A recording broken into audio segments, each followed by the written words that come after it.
Hello! అందరికీ నమస్తే. Welcome to our little world. అందరూ ఎలా ఉన్నారండి? ఆ పరమేశ్వరుడి దయ వల్ల అందరూ బాగుండాలని కోరుకుంటున్నాను. నేనైతే ఇప్పుడు మీకు మా ఊర్లో శివరాత్రి వేడుకలు ఎలా జరిగాయో చూపించబోతున్నాను. ఇప్పుడు మీరు చూస్తున్న శివలింగం శివరాత్రి సందర్భంగా ఆలయం బయట వైపు అలంకరించారు. మరి పండుగ కదండి, దర్శనానికైతే చాలామంది వచ్చారు. అసలు చాలా రద్దీగా ఉంది. అందరు జాగారం చేస్తూ ఉంటారు కాబట్టి రాత్రంతా ఆలయాలు తిరుగుతూనే ఉంటారు. ఇదండి లోపల. మనం ఇప్పుడైతే లోపలికి వెళ్తున్నాము, ఆలయం లోపలికి. ఇదైతే నేను మీకు మరీ చూపిస్తానండి.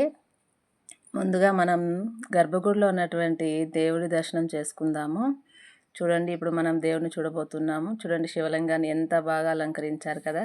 చూస్తుంటే రెండు కాళ్ళు చాలట్లేదు అసలు చూడడానికి. ఓకే అండి, ఇప్పుడు చూపిస్తాను చూడండి. ఇప్పుడు వినాయకుడు ఇందాక చెప్పానుగా, మళ్ళీ చూపిస్తానని. ఇక్కడ వచ్చేసి గర్భగుడికి ముందు భాగాన వినాయకుడిని పెట్టేసి అలంకరించి చుట్టూ కలశాలతో డెకరేట్ చేశారు. తర్వాత పూలు, కలర్ఫుల్ ఫ్లవర్స్ తీసుకొని అక్కడ డెకరేట్ చేయడం జరిగింది. ఇదైతే ఇందాక మీకు చూపించాను కదా బయట శివలింగం.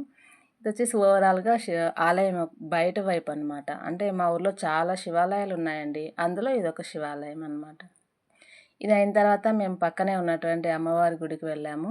అమ్మవారి గుడిలో కూడా ఈ విధంగా డెకరేట్ చేశారు. చూడండి, పూలతో స్వస్తిక్ వేసి తర్వాత కలర్స్తో శివలింగం తర్వాత కింద ఒక ఫ్లవర్ వేశారనమాట. చాలా బాగుంది. ఇక్కడ కూడా అంటే అక్కడ శివాలయంలో దర్శనం అయిన వాళ్ళందరూ మరి తిరిగి ఈ ఆలయంలో వస్తారు దర్శనం చేసుకోవడానికి అనమాట. చాలా బాగుంది కదా. తర్వాత ఇప్పుడు వచ్చేసి మనం గర్భగుడిలో ఉన్నటువంటి అమ్మవారి దర్శనం చేసుకోబోతున్నాము. చూడండి, అమ్మవారు ఎంత కళగా ఉన్నారో లోపల.